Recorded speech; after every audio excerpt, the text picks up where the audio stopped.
జీ5 app download చేసుకుని పూర్తి ఎపిసోడ్లని ఉచితంగా చూడండి. ముఖ్యంగా 6 రకాల పోషకాలు శరీరానికి ప్రతినిత్యం అవసరం అమ్మా. ఓకే. ఇందులో 3 స్థూల పోషకాలు, 3 సూక్ష్మ పోషకాలు. స్థూల పోషకాలు 3 రకాలు అన్నా కదా. ఓకే. అవేమిటంటే పిండి పదార్థాలు, కార్బోహైడ్రేట్స్, 2 మాంసకృతులు, ప్రోటీన్స్, 3 కొవ్వు పదార్థాలు, ఫ్యాట్స్. ఈ 3 శక్తినిచ్చేవిగా ఎక్కువ మొత్తంలో శరీరానికి కావాలి కాబట్టి స్థూల పోషకాలు అంటారనమాట.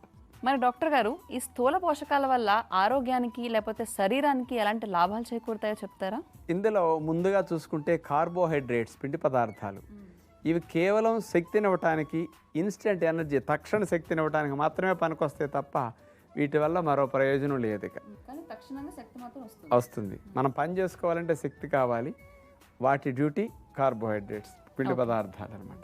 ఈ స్థూల పోషకాల్లో కార్బోహైడ్రేట్స్ అనేవి పనికి తగ్గట్టు అవసరం. ఇప్పుడు నాకు రోజుకి 150 గ్రాముల కార్బోహైడ్రేట్స్ సరిపోవచ్చు, లేకపోతే 200 గ్రాములు సరిపోవచ్చు. అదే కూలి పని చేసుకునే వారికి 500 గ్రాములు, 700 గ్రాములు, 1000 గ్రాములు పనికి తగ్గట్టు నెంబర్ ఎక్కువ తగ్గిపోతూ ఉంటుంది అనమాట. అందుకని ఇది అందరికీ మారిపోతూ ఉంటుంది లెక్క. ఖర్చు చేసే కొద్దీ సంపాదించాల్సి వస్తుంది. అవును. ఇప్పుడు ఎంతెంత ఖర్చు పెడుతున్నామో దాన్ని మరి సంపాదించకపోతే ఇక తినడానికి ఉండదు కదా. అలాగే శరీరానికి ఎంతెంత శ్రమ రూపంలో ఖర్చు పెడుతున్నామో ఆ శక్తిని అందించడానికి అంతంత కార్బోహైడ్రేట్స్ ఎక్కువ తినాలన్నమాట. పని తక్కువ చేసి ఎక్కువ కార్బోహైడ్రేట్స్ తిన్నామనుకోండి, మోత బరువే ఇక.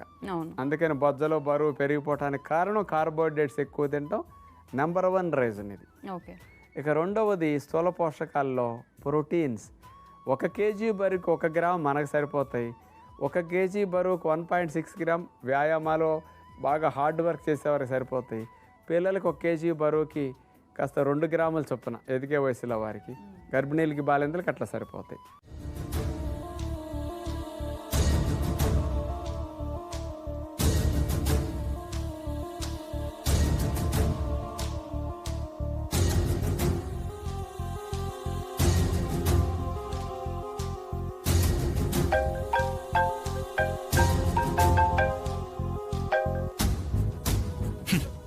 నీ కాల్ కోసమే చూస్తున్నాను బ్రో. ఏంటి బ్రో, సాక్ష్యం కళ్ళ ముందుకొచ్చాక నా మాటలు నీ చెవికెక్కాయన్నమాట. నోరు ముయరా ఈడియట్. ఏంటి బ్రో, మాట ఇంకా అలాగే ఉంది? ఇలాగే ఉంటుందిరా. ఎందుకంటే నా భార్య ప్రపంచంలోనే గొప్ప గుణం ఉన్న అమ్మాయిరా. ఇంకా కూడానా? ఏది నిజం తెలిసే కూడా? మర్చిపోయానురా. ఈ విషయంలో నేనే నీకు థ్యాంక్స్ చెప్పాలి. నువ్వు కనుక నన్ను టెంప్ట్ చేసి ఉండకపోతే నా రాధిక గొప్పతనం నాకు తెలిసి ఉండేది కాదు. గొప్పతనమా? ఏం మాట్లాడుతున్నావు బ్రో? నిజం తెలిసేసరికి నీ మైండ్లో నరాలు పనిచేయడం మానేసాయేంటి? అంతకు ముందు కన్నా ఇప్పుడే నా మైండ్ ఇంకా బాగా పనిచేస్తుందిరా. మనుషుల గురించి ఆలోచించడంలో ఒక మెట్టు ఎదిగింది. అర్థం చేసుకోవడంలో ఇంకాస్త మెచ్యూరిటీ వచ్చింది. ఇదంతా నీ వల్లే. Thank you. No doubt bro, నీకు పిచ్చెక్కేసింది. అవునరా. నిన్నటి దాకా నా వైఫ్ అంటే ప్రేమ. ఈరోజు నీ పుణ్యమా అని ఆ ప్రేమ పిచ్చిగా మారింది. నాకు అందరికంటే ఉన్నతమైన భార్య దొరికింది అని గర్వంగా ఉంది. నువ్వు చెప్పిందంతా నిజమేరా. ఆ మెడిసిన్, నాకున్న ప్రాబ్లము, నా భార్య దాచడము, ఇవన్నీ నిజమే. కానీ దాచడానికి గల కారణం ఉంది చూడు, అది తెలిసాక నా భార్య నాకు దేవతలా కనిపించిందిరా. భర్తని బాధ పెట్టకూడదని అంత చేదు నిజాన్ని తనలో దాచుకుంది చూడు. అక్కడ నా మనసుని మళ్ళీ ఇంకోసారి గెలుచుకుందిరా.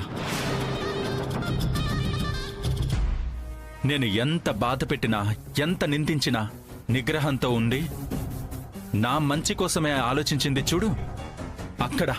అక్కడ తన రేంజ్ ఏంటో నాకు అర్థమైందిరా. హే, రేంజ్ అంటే అంతస్తు కాదు బ్రో. రేంజ్ అంటే వ్యక్తిత్వం, రేంజ్ అంటే మానవత్వం, రేంజ్ అంటే మంచితనం. సాంప్రదాయబద్ధంగా తనకి దగ్గరవ్వడానికి నాకు కాస్త టైం పట్టొచ్చు బ్రో.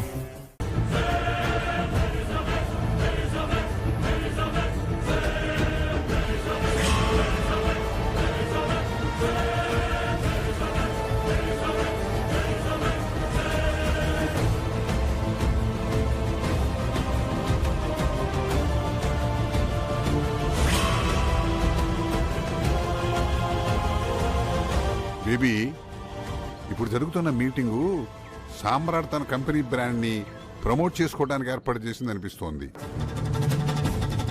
అక్కడికి మన ఎలా చేయరు, కానీ నువ్వు అడిగావు కాబట్టి నా ఇన్ఫ్లుయెన్స్ అంతా ఉపయోగించి మనం ఆ మీటింగ్ వెళ్ళడానికి రూట్ క్లియర్ చేశాను. కానీ ఏంటి డాడీ మీ డౌట్? నువ్వు ఆ వీడియోలు శ్రీవల్లికి పంపించి తప్పు చేశావేమో అనిపిస్తోందమ్మా. లేదు డాడీ, 2 అస్త్రాలు ఒకేసారి సంధించాను. ఏదో ఒకటి వాళ్ళ గుండెల్లో గుచ్చుకుంటుంది.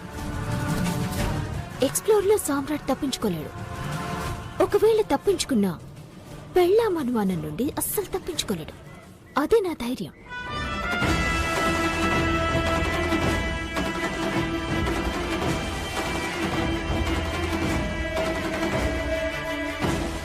శ్రీవల్లి నన్ను అవమానించింది డాడీ.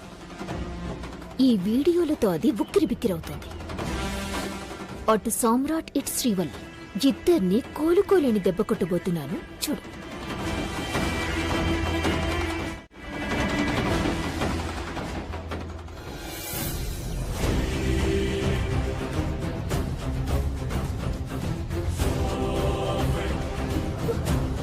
మీటింగ్ ఏడు జరుగుతుందో ఏందో. ముందుగా ఆయనకి ఫోన్ చేయాలి, లేకపోతే ఆ జ్వాల చేసి కుట్రకాయని తలెత్తుకోలేరు.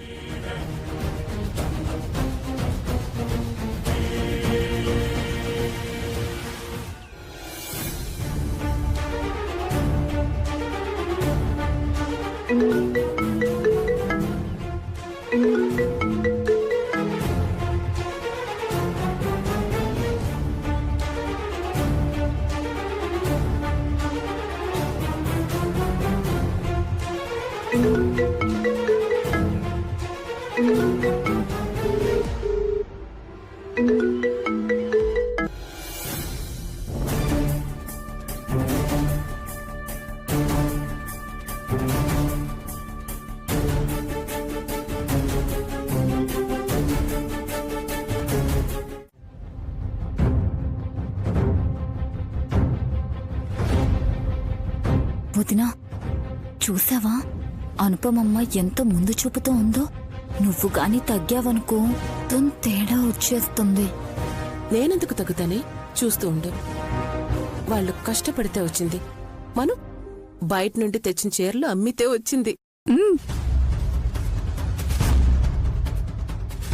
అనుపమా, నువ్వు 50,000 ఇస్తావు, నేను 1,50,000 ఇస్తాను. నాకు ఆదాయం 50,000 చాలే.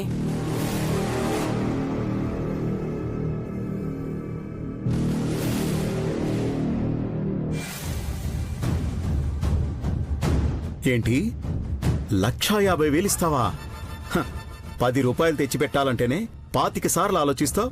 అలాంటిది నువ్వు 1,50,000 ఇస్తావా? మీరు చూస్తూ ఉండండి. మా వదిన ఇస్తుంది.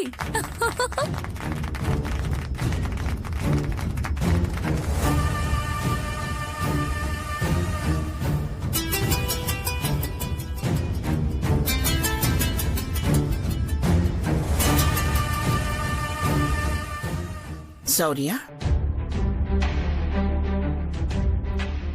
అనుపమ తనకొచ్చిన ఆదాయాన్ని విరాళంగా ఇస్తానని చెప్పింది. మీ అమ్మేం చేస్తాననేది కూడా చెప్పింది.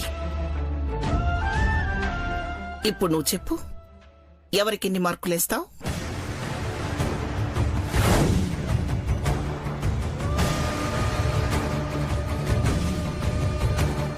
అనుపమమ్మకి 75 మార్కులు వేస్తానమ్మమ్మ.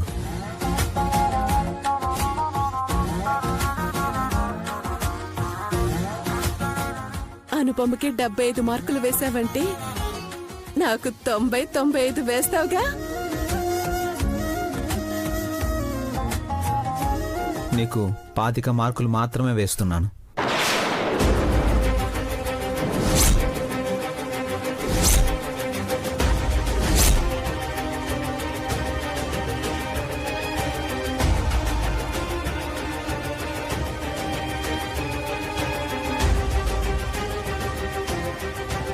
అదేంట్రా, కన్నా తల్లిని నాకు మార్కులు తక్కువ వేస్తావా? ఎందుకు వేయాలమ్మా? చేనేత కార్మికుల సంక్షేమం అంటే నష్టంలో కష్టాన్ని అమ్ముకోవడం కాదు, వాళ్ళు పడే కష్టానికి ప్రతిఫలం దక్కేలా చేయడం.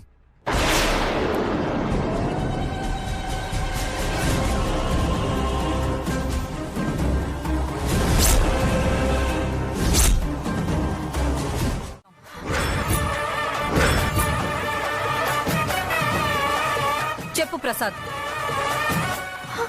లేదు, మేమే తప్పు చేయలేదండి. అత్తయ్య, మేమే తప్పు చేయలేదు అంటుంటే మీరు మమ్మల్ని ఎలా గంటేస్తారు? మీరు తప్పు చేశారమ్మాయి. ఏమండి, తక్షణమే మీరింట్లోంచి బయటికి వెళ్ళిపోండి, లేకపోతే పోలీసులు పిలిపించి మిమ్మల్ని అరెస్ట్ చేయిస్తాను.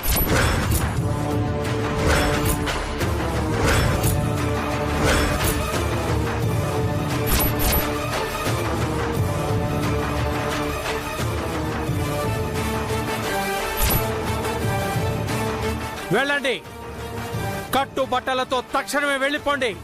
మావయ్య, ఒక్కసారి మంచి వెళ్ళండి. ఇప్పటికిప్పుడు వెళ్ళిపోమంటే ఎక్కడికని వెళ్తామండి? మీ దిక్కున్న చోటుకు వెళ్ళండి. మీరు ఈ ఇంట్లో ఉండకూడదు. నాన్నా, మీ కొడుకును కోడల్ని అర్థం చేసుకుంది ఇంతేనా? మీ పెద్ద భార్యకు గౌరవం ఇచ్చేది ఇంతేనా? మీరు చేసిందే తప్పు పని. మీరు నా పరువు తీశారు. ఈ వీడియో కనుక బయటికి వెళ్ళుంటే నేను సూసైడ్ చేసుకోవాల్సి వచ్చేది.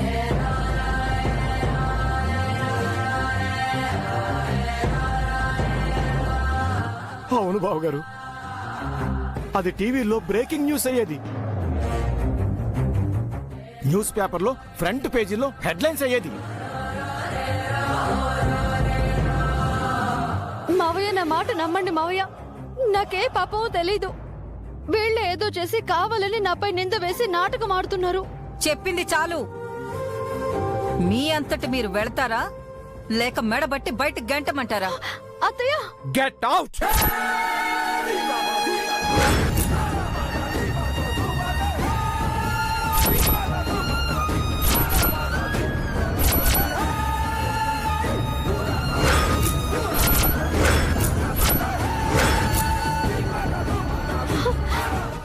సరే మావయ్య, కావాలంటే నేను వెళ్ళిపోతాను. అత్తయ్యని ఇన్ని ఉండనివ్వండి. I say get out. ముగ్గురు ఇక్కడి నుంచి బయటికి వెళ్ళిపోండి.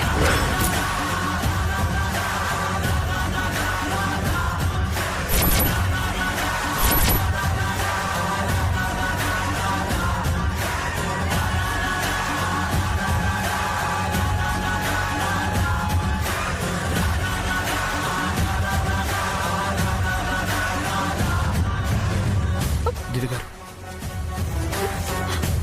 పదండి, పదమ్మా. నీ చేత్తోనే నిప్పంటించి ఇక్కడే కాల్చేయి నన్ను.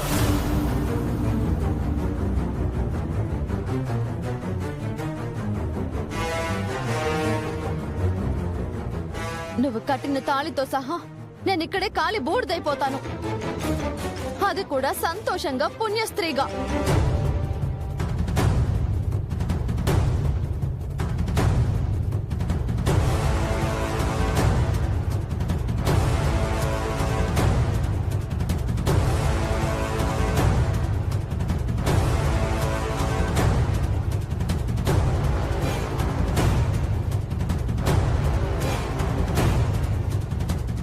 ఆలోచిస్తున్నావేమి రాజ్? తగలబెట్టేసేయ్.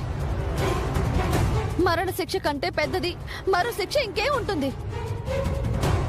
నిప్పు వెలిగించడమే కదా విరాజ్. ఇది చాలా చిన్న పనే. మనిషిని మనసులో నుంచి తీసేసినంత కష్టమేమీ కాదు. తగల చైత్ర, ఏంటి పిచ్చి పని? ఏం చేస్తున్నారో తెలుసా? ఆనంద్ గారు, మీరే అన్నారుగా ఈ సమస్య మా మధ్య తేలాలి అని. తేల్చాలో కాల్చాలో విరాట్ చేతిలోనే ఉంది ఆనంద్ గారు. ఏంటి ఇక్కడ తగలబడి చచ్చి నీ చావుని ఈ ఇంటికి చుట్టిపోదావనా? అంత చావాలనుకుంటే ఆ చావు బయట ఎక్కడైనా చావు, ఇక్కడికి వచ్చావు? చెప్పాను కదా, బయట అడుగు పెడితే ఈ తాళికి, నా బ్రతుక్కి, చివరికి నా చావుకి కూడా ఈ ఇల్లే సమాధానం అవుతుంది అని.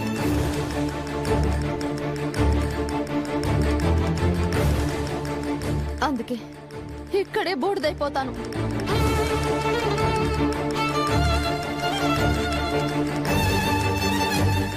మీరెవరూ కంగారు పడాల్సిన పని లేదు, భయపడాల్సిన అవసరమూ లేదు. నా చావుకి మిమ్మల్ని ఎవరిని బాధ్యుల్ని కానివ్వను.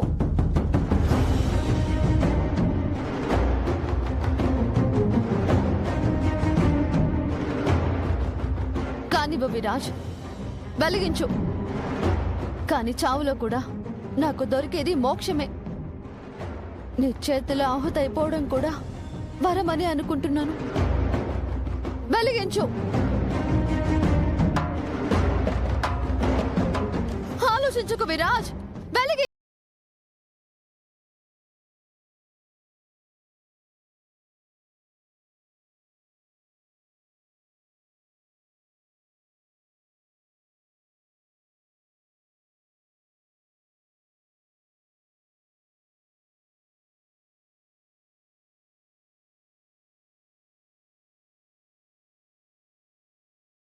చేసుకోవడానికి ప్రయత్నించు.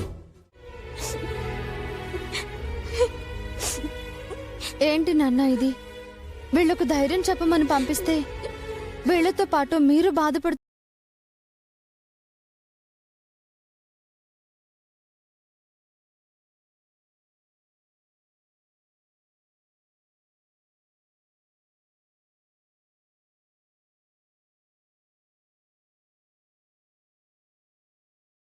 పౌర్ణమికి పుంజుకుంటాడు.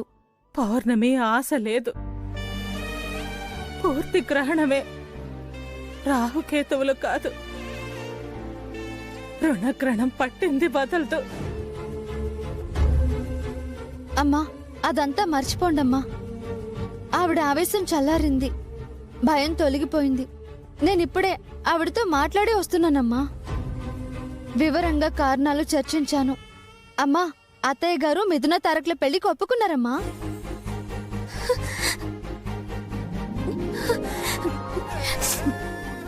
వైశ్య, నువ్వు చెప్పేది నిజమా?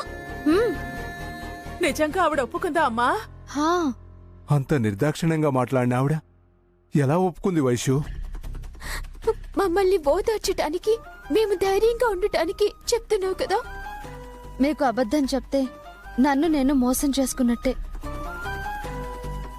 ఆత్మవంచన పనులు ఈ వైశ్యు ఎప్పటికీ చేయదు. అది కాదమ్మా. విపరీతమైన ప్రేమ ఉన్నవాళ్ళు, విపరీతమైన ద్వేషం ఉన్నవాళ్ళు అలాగే మాట్లాడతారు నాన్న.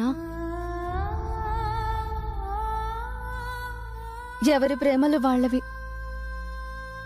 వాళ్ళని సమాధాన పరచగలిగితేనే వాస్తవాలు తెలుసుకోగలుగుతారు. ఆవిడ అన్ని విధాలా సమాధాన పడ్డ తర్వాతే అవన్నీ మూఢనమ్మకాలని, అవన్నీ పిచ్చి ఆలోచనలన్నీ అభిప్రాయానికి వచ్చాకే ఒప్పుకుంది. ఒప్పుకునేలా చేశాను. ఎందుకో ఇది నమ్మబుద్ధి కావట్లేదు. నా విషయంలో ఇలా ఎలా అంటున్నావే? ఆవిడ తీరు అలా చేస్తుంది వైశ్యు. ఓకే, మీకు సాక్ష్యం కావాలా? చూడు అమ్మా. నాన్న, చూడు మిథునా.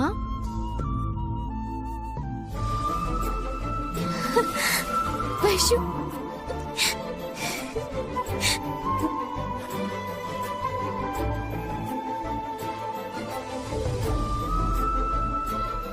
నిజం నిప్పు లాంటిది, ఏదో ఒక రోజు బయటపడుతుంది. ఐశ్వర్య వదిన నిజస్వరూపం కూడా ఏదో ఒకరోజు మమ్మీ ముందు బయటపడుతుంది. దేనికైనా టైం రావాలి కదా. వస్తుంది అఖిల్ బాబు. మనం అనుకున్నది జరిగే టైం తొందరలోనే వస్తుంది. ఎలా వస్తుందో ఏంటో. ఆ కొత్తింటి అడ్రస్ కనుక్కోవడం కోసం మనకున్న ఏకైక ఆధారం ఆ ప్యాకింగ్ చేసేవాళ్లే. సిటీలో ఉన్న లగేజ్ ట్రాన్స్పోర్ట్ కంపెనీస్ అన్నిటినీ టచ్ చేస్తే తప్ప ఆ ఇంటి నుంచి లగేజ్ ఎవరు షిఫ్ట్ చేశారో, ఎక్కడికి షిఫ్ట్ చేశారో తెలుసుకోలేం. కన్నయ్య తలుచుకుంటే ఆ అవసరం లేకుండా తొందరలోనే మనకి కొత్తింటి అడ్రస్ తెలిసేలా చేస్తాడు. ఎలా చేస్తాడు? సత్యం అన్నయ్య ఒక పేషెంట్కి నేచురల్ ట్రీట్మెంట్ చేయడానికి వెళ్తున్నాడు. నాకెందుకో ఆ పేషెంట్ మామయ్య గారేనేమో అనిపిస్తుంది. అందుకే ఆ పేషెంట్ పేరు కనుక్కొని రమ్మని సత్యం అన్నయ్యకి చెప్పాను. ఇప్పుడు అన్నయ్య వచ్చి మామయ్య గారి పేరే చెప్పారనుకోండి, మనకి అడ్రస్ దొరికినట్టే కదా. అవును, దొరికినట్టే. కాసేపట్లో అన్నయ్య వచ్చేస్తాడు. ఈ లోపల మీరు ఫ్రెష్ అయి రండి. సగం తలనొప్పి తగ్గుతుంది. నేను వేడివేడిగా టీ ఇస్తాను. అది తాగితే మిగతా తలనొప్పి తగ్గుతుంది. ఓకే శ్యామ.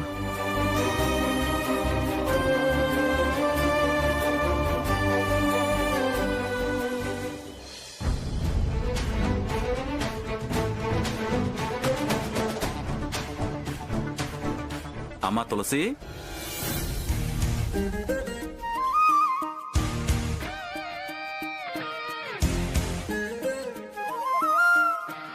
మీకోసమే ఎదురు చూస్తున్నాను అన్నయ్య. ఆ పేషెంట్ పేరేంటో తెలుసుకున్నారా అన్నయ్య? ఒక్క పేషెంట్ పేరేంటమ్మా? ఆ ఇంట్లో ఉన్న అందరి పేర్లు తెలుసుకున్నాను. అవునా?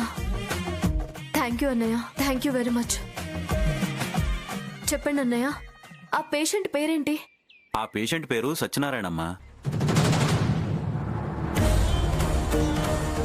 సత్యనారాయణ? అవునమ్మా, సత్యనారాయణే. ఆయన భార్య పేరు లక్ష్మీదేవి. లక్ష్మీదేవా? అవునమ్మా, ఆవిడ అచ్చం లక్ష్మీదేవిలాగే ఉంది. వాళ్ళ కోడల పేరు నీలాంబరి. నీలాంబరా? అవునమ్మా, అదేదో సినిమాలో నీలాంబరిలాగా విలన్లాగే కనిపిస్తుంది. విలన్ లాగా కనిపిస్తుందా? అవునమ్మా, ఒక్కోసారి ఆవిడ మాట, ఆవిడ చూపు చూస్తుంటే భయం వేస్తుంది. అవును, వాళ్ళ గురించి ఇన్ని వివరాలు అడుగుతున్నావు కదా, ఏం చదువుతున్నావు? Come in sir. అరే భీమ్రావ్, రా. నేను నీకోసం ఎప్పటి నుంచో ఎదురు చూస్తున్నాను. ఎందుకు సార్? ఎందుకంటే నేను నీ గురించి ఏమీ చెప్పనే లేదు. నాకు తెలియని దాని గురించి. సరే చెప్పు. అయ్యో చెప్పు చెప్పు భీమ్, మేమంతా వినాలనుకుంటున్నాం. ఏమంటారు? భీమరావు, నీ సంగతి తెలియదు కానీ మేము చదువుకోవాలి. అందుకే గురువుగారు ఏం అడుగుతున్నారో అది చెప్పేయి. చూడండి సార్, నేను నిన్నటి నుంచి మీకు విజ్ఞప్తి చేసుకుంటున్నాను, ఈ విధంగా సమయం వృధా చేయొద్దని. అయినా మీరు అలాగే చేస్తున్నారా? ఈ నరోత్తమ్ జోషి అలాగే తన స్నేహితులు వీళ్ళంతా అలా చేయగలరు ఎందుకంటే వీళ్ళంతా ఉపాధ్యాయులు కాదు. నాకు చదువు చెప్పడం వీళ్ళ బాధ్యత కాదు, కానీ నాకు చదువు చెప్పడం మీ బాధ్యతే కదా. అలాగే మీ దగ్గర చదువుకోవడం నా హక్కు. మీకు దండం పెడతాను సార్, మీరు అలా చేయకండి. మీరు మీ బాధ్యతను నెరవేర్చండి. చూడు, ఇది చిన్న విషయమే కదా. నీ గురించి నాకేం తెలీదు, అది చెప్పు చాలు. నువ్వు ఈ మాత్రం చెప్పావంటే నీ హక్కు నేనే రక్షిస్తాను.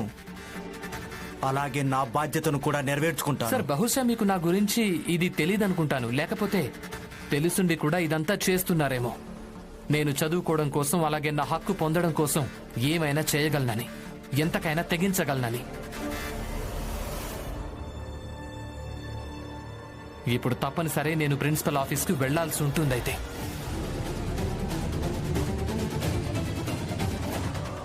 ఇదిగో భీమ్రావ్, మన ఇద్దరి మధ్య ప్రిన్సిపల్తో పనేంటి? మనిద్దరి మధ్యలోకి ప్రిన్సిపల్ని తీసుకురావటం నాకు కూడా ఇష్టం లేదు సార్, కానీ మీరే నన్ను ప్రేరేపించారు.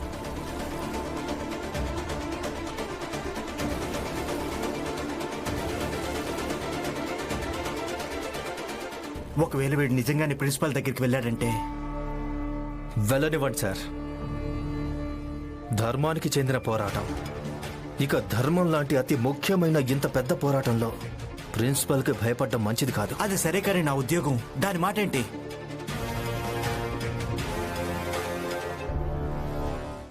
వెళ్దామా?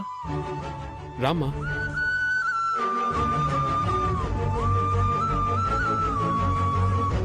ఆంటీ ఆంటీ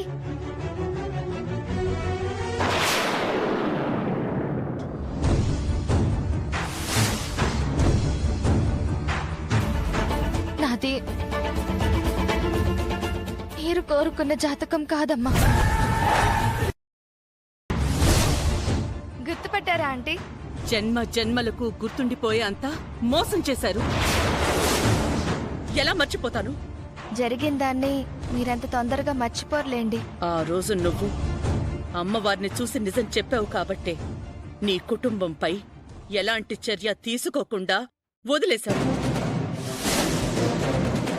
నిజం దాచి నా ఇంట్లో అడుగు పెట్టుంటే నిజం తెలిసిన తరువాత గుణపాఠం చెప్పుండేదాన్ని. తప్పు చేసిన వారు ఎవరైనా ఈ వేదవతి దృష్టిలో ఒకటే. ఇంకొకసారి మాకెదురు పడకు.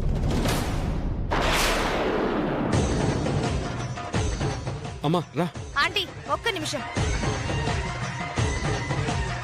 వేరే సంబంధం ఏమైనా కుదిరిందా? కుదరకుండా పోతుందా? ఆ విషయాలు నీకెందుకమ్మా?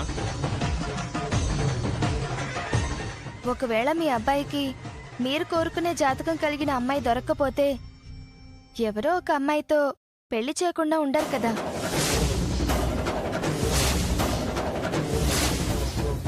అలాంటి పరిస్థితి వస్తే గనక నన్ను మర్చిపోకండి.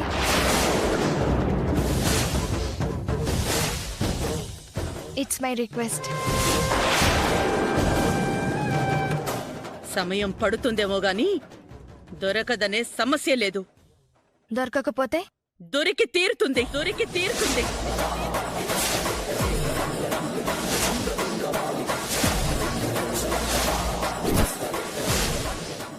అమ్మ ఎమోషనల్ అయ్యే సిచ్యువేషన్ ని క్రియేట్ చేయకండి పవిత్ర. ఆ రోజు మీరు నాతో పర్సనల్ గా మాట్లాడడానికి వచ్చినప్పుడు నేను ఫలానా అమ్మాయిని ప్రేమించాను, ఈ సంబంధం నాకు ఇష్టం లేదు అని సినిమాలో చూపించినట్టు చెప్తారు అనుకుని కంగారు పడిపోయాను అనుకోండి. పిచ్చి పిచ్చిగా మాట్లాడుకో. నా కొడుకు అలాంటి పని చెయ్యడు. ఆవిడ మనసులో ఇంత విషయం ఉందా అని మదన పడుతున్నావు. కానీ ఒక్క విషయం గుర్తుపెట్టుకో అక్క, పాల సముద్రం నుంచి అమృతం పుట్టే ముందు కూడా విషమే చిమ్మింది. అత్త ఎన్ని విషపు ఆలోచనలైనా చెయ్యొచ్చు. ఆ ఆలోచనలన్నీ తుడిచిపెట్టేసి ఆవిడ్ని అందరూ ఇష్టపడేటట్టు, ఆవిడ్ని అందరూ నిజాయితీగా ప్రేమించేటట్టు చేయడం నా బాధ్యత. నువ్వు దాని గురించి బాధపడకక్కా. ఎలా బాధపడకుండా ఉండమంటావు? ఇంట్లో కొడుకుల్ని, కట్టుకున్న భర్తని, అందర్నీ మంచిదానిగా మారిపోయానని నమ్మిస్తున్నారు.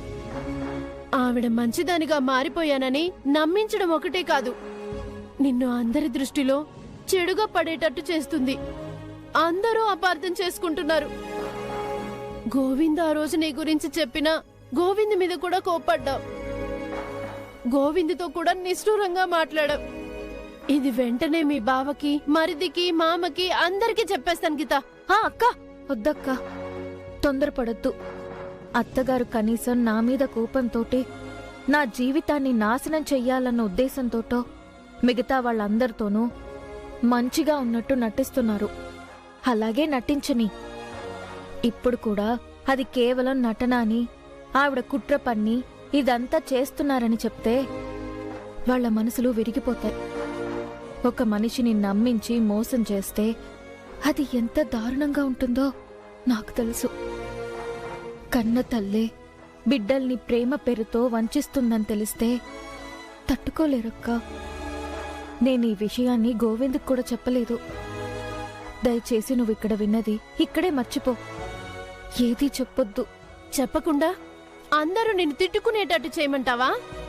ఆవిడ్ని గుడ్డిగా నమ్మమంటావా? చూడక్కా, ఇది మన కుటుంబం. ఒక మనిషి తప్పు చేస్తే దాన్ని సరిదిద్దుకుని కుటుంబాన్ని కాపాడుకోవాల్సిన బాధ్యత మనదే. ఇంక దీని గురించి ఎక్కువగా ఆలోచించొద్దు. ఈ విషయం ఎవరితోనూ చెప్పొద్దు. అత్తగారు మంచి మనిషిగా మారే రోజు ఎంతో దూరంలో లేదు. ఆ మార్పు నేను తీసుకొస్తాను. నన్ను నమ్మక్క. అపకారం చేయాలనుకునే మనిషికి కూడా ఉపకారం చేయాలనుకునే మంచి మనసు అందరికీ ఉండదు. ఎప్పుడూ నీ మనసు ఇలాగే ఉండాలి, ఎప్పుడూ మారకూడదు. నువ్వు మారవు గీత, ఆ నమ్మకం నాకుంది.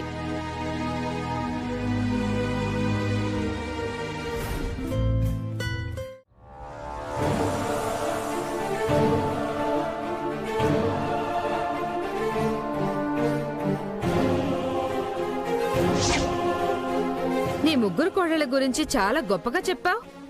ఇదేనా వాళ్ళు నీకిచ్చే మర్యాద? పంచభక్ష పరమాన్నాలు పెడతానని చెప్పి పస్తులతో పంపిస్తున్నావు.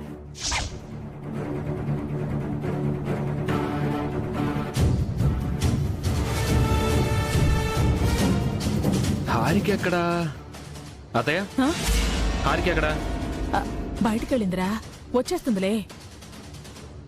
ఈ టైంలో ఎక్కడికి వెళ్ళింది? దాని గురించి కంగారు పడకురా. ఆ బస్సు ఎక్కడికి వెళ్ళిందో అది ఆలోచించు.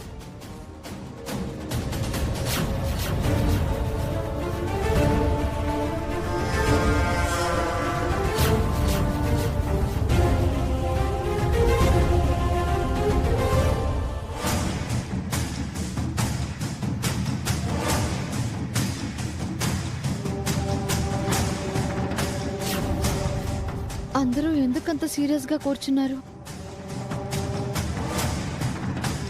వచ్చింది, ఇక దీనికవుతుంది పెళ్ళి.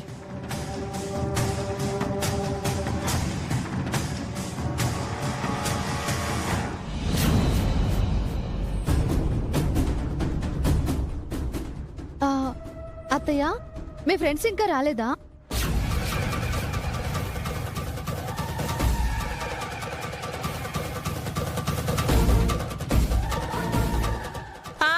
వాళ్ళు రావటం, మీ అత్తయ్యకు కడుపు నిండా తిట్టి భోజనం పెట్టడం, వాళ్ళు వెళ్ళిపోవటం కూడా జరిగిందమ్మా.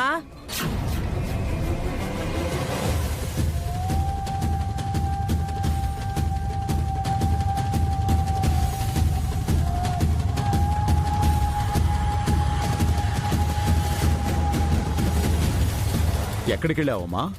అది మావయ్య మావయ్య అది నీకు నేనేం చెప్పాను?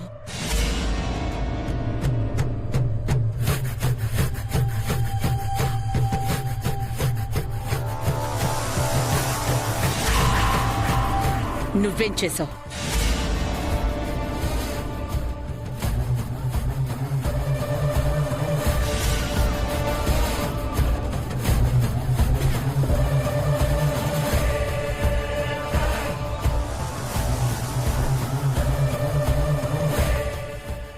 సారీ అత్తయ్య.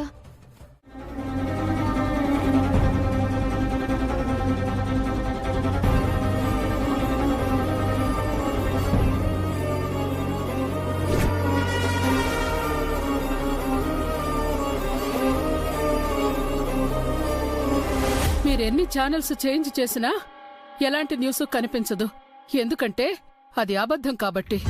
అయ్యో, మీకెలా చెప్పాలి వదిన గారు?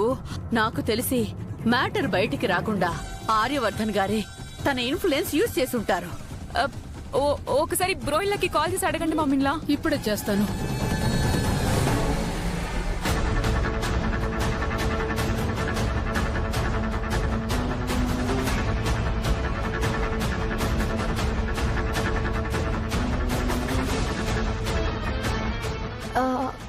గురు, ఎందుకంత టెన్షన్ పడుతున్నావు?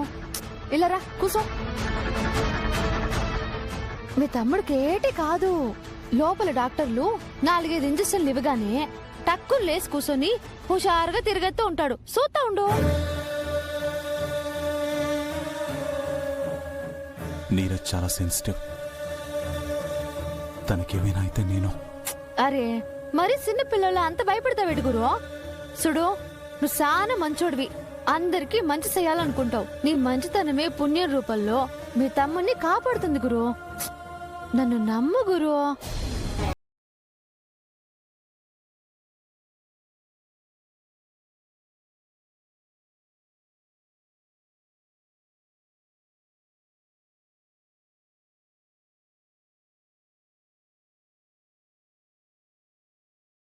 తీసేటో మాట్లాడు గురు. హలో అమ్మా. ఎక్కడున్నావు ఆర్య? అమ్మా అది నేను ఇక్కడ వీళ్ళు ఏవేవో చెప్తున్నారు ఆర్య. నీరజ్ గురించి తప్పుగా మాట్లాడుతున్నారు. తనేదో డ్రగ్స్ తీసుకున్నాడని, హెవీ డోస్ అయ్యి హాస్పిటల్లో అడ్మిట్ అయ్యాడని పిచ్చి పిచ్చిగా మాట్లాడుతున్నారు. అవన్నీ అబద్ధాలని చెప్పు ఆర్య. అమ్మా అది చెప్పు నాన్న, నీరజ్ ఎక్కడున్నాడు?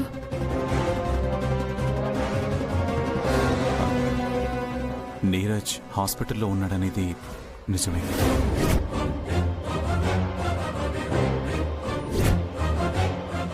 కానీ ఏమంటున్నావు ఆర్య? నీరజ్ హాస్పిటల్లో ఎందుకున్నాడు?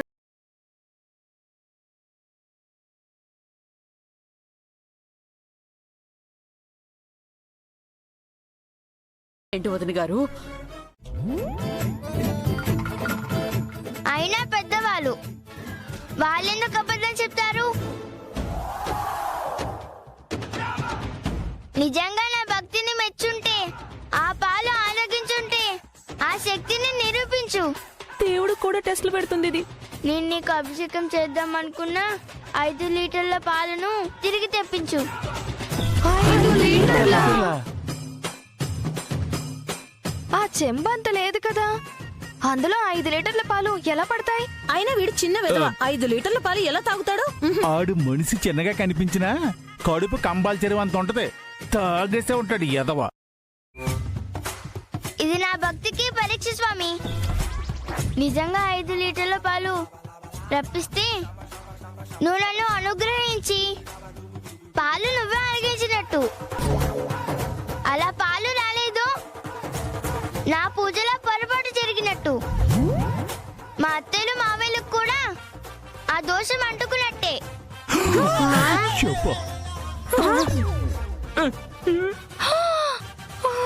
5 లీటర్ల పాలు వచ్చేసరి, లేదంటే పాప పర్యార్థమని వెంటనే నీ గుడికొస్తాం.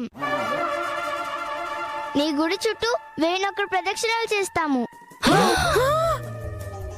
2116 అంగ ప్రదర్శనలు చేస్తాము. 3000 సార్లు నిప్పుల గుండం తొక్కుతాం.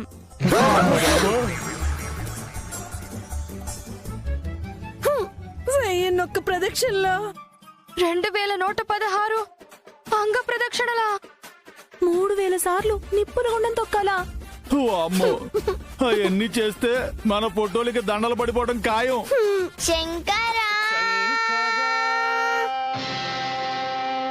నాదస నీరాపరా. అమ్మో, మళ్ళీ మొదలెట్టేసింది.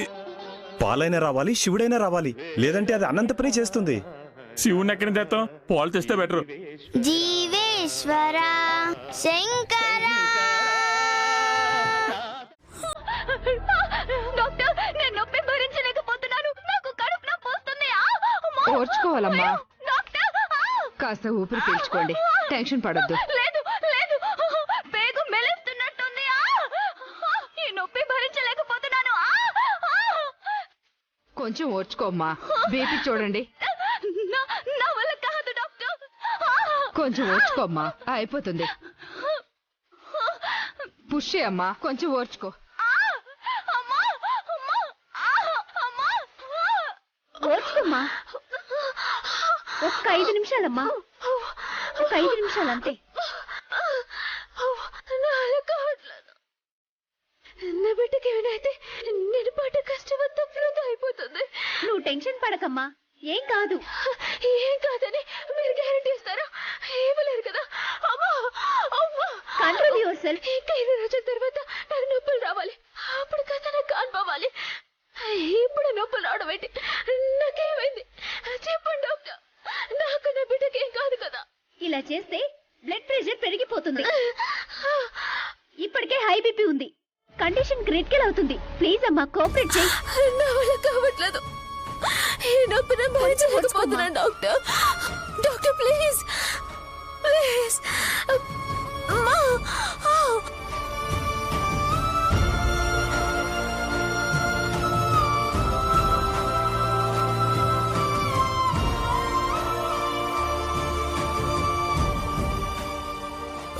ఏ ప్రాబ్లం ఉండదు కదా నాన్న?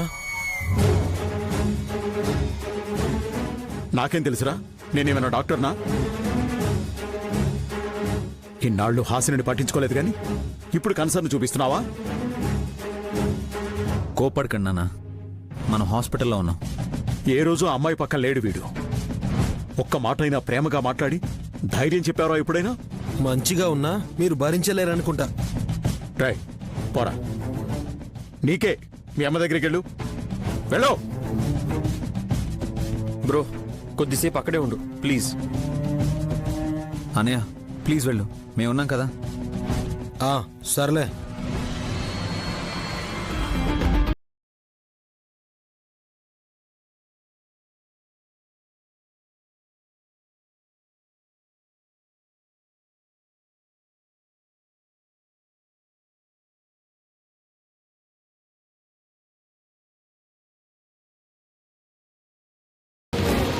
వాళ్ళ అమ్మా నాన్న వచ్చారని చెప్పారట. ఇప్పుడు ఇంట్లో అందరూ జానకమ్మాయి గారు కూడా మేనకోర్లో కాదని టెన్షన్ పడుతున్నారు.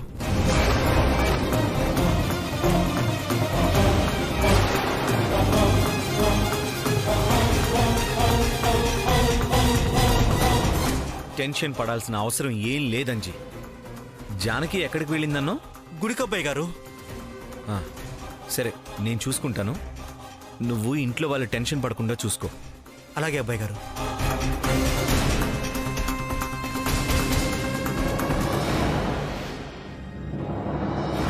ఏమైంది దేవాంశ్?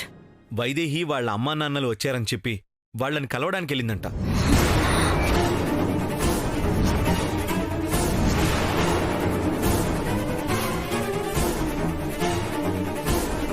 వైదేహి నీ మరదలు కదా? అది మనకు తెలుసు, వైదేహికి తెలియదు కదా. ఎవరో అమ్మా నాన్నలని చెప్తే వాళ్లే నిజమైన అమ్మా నాన్నలు అనుకుని కలవడానికి వెళ్ళుంటుంది. వైదేహి అమ్మా నాన్నలుగా రావాల్సిన అవసరం ఎవరికుంది? ఎందుకు ఇలా చేస్తున్నారు? వైదేహి ప్రమాదంలో ఉంది మ్యాగీ. ఏమంటున్నావు? అవును, బయట ఎవ్వరికి జానకియే వైదేహి అని గాని వైదేహియే నా మరదలని గాని తెలీదు. కాబట్టి వైదేహి బ్రతికే ఉందని తెలిసిన వాళ్ళు ఎవరో తనని బయటికి రప్పించడానికి ఈ ప్లాన్ వేశారేమో. కరెక్ట్. అప్పుడు వైదేహి రూపం మారినప్పుడు ప్రమాదం జరిగింది, చనిపోయిందని చాలా మంది అనుకున్నారు. ఇప్పుడు వైదేహి బ్రతికే ఉందని తెలిసి వైదేహిని బయట పెట్టి ఆపద తలపెట్టడానికి ఇలా చేస్తున్నారు. కానీ ఎవరై ఉంటారు?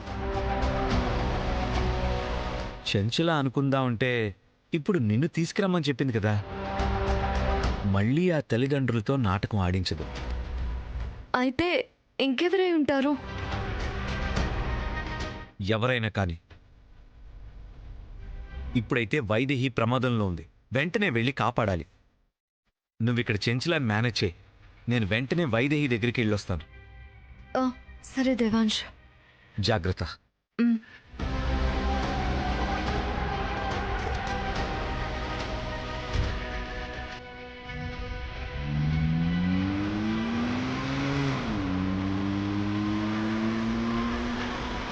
జీ5 యాప్ డౌన్లోడ్ చేసి అన్ని ఎపిసోడ్స్ పూర్తి ఉచితంగా చూడండి.